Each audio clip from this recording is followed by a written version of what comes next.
Now, had my father not told us about the camps, chances are I may not have read about them, because the first time I encountered it really was in college when I read it in my political science textbook. I went to a Jesuit college prep school, and my brothers and I do not recall reading about the internment. Pearl Harbor, yes, but the internment, no. Now, what impact did it have on my father, the internment years? One, it robbed him of 4 years that he could have spent in college.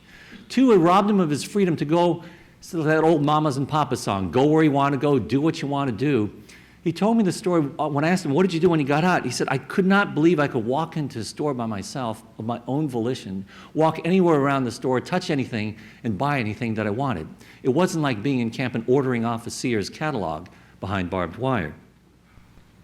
What he said was, a common Japanese term that grew resonance just 2 years ago, shikata ga nai, which means it cannot be helped. That was a word that you heard 2 years ago in the aftermath of the Tohoku earthquake and tsunami in Japan, as those Japanese waited patiently in lines for a rice ball to eat and didn't complain. It was the dignity in the face of tragedy, in their case. In the case of my family and the Japanese Americans who were interned, dignity and resilience in the face of injustice. And so I asked my father, a budding journalist that I was, and concerned about civil rights in the 60s, I badgered him. Why did you go like sheep to slaughter? Why were you hurted? Why didn't you defend yourself? Why didn't you make a case of it for civil rights? Why didn't you stand up for yourself? And I remember he said, you have no idea how bad the hysteria was. You have no idea. It pains me to think of it, to recall it, because I recall badgering, even saying to the point, that's why they call us Japs. We just took it and didn't even fight back. But knowing what I do now, I think that was probably one of the last times I asked him about the internment. But to me, there are two takeaways. And one is to ensure that what happened to my father and his family and the 110,000 Japanese Americans never happens again.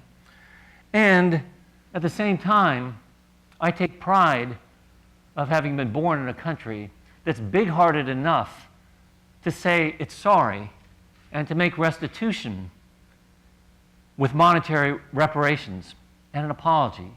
Better late than never. Yes, 9066, that's history. But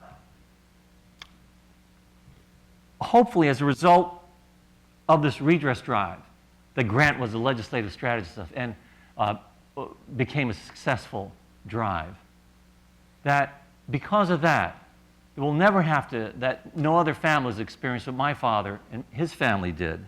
No longer will they have to wear badges as my father did when they were herded off onto buses going off to assembly centers. Because it meant that the president himself, and I give Ronald Reagan credit for this, decided that the injustice that had to be righted was more important than any fiscal promise to Congress or anything else in the equation. And I give Ronald Reagan credit like that. I mean, this country and people can make all sorts of mistakes, but if you're willing to correct those mistakes, it says an awful lot.